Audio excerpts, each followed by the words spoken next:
Your cat's sneeze is a real jet-powered blast. Air shoots from its nose at speeds of up to 160 kilometers per hour, instantly clearing the airways. This mechanism works perfectly in nature, but in flat-faced pedigree cats it often fails.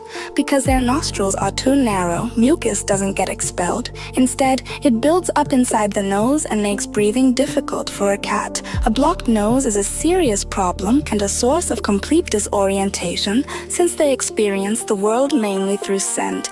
If such a pet can't sneeze properly, keeping its nose clean gently and on time can be vital.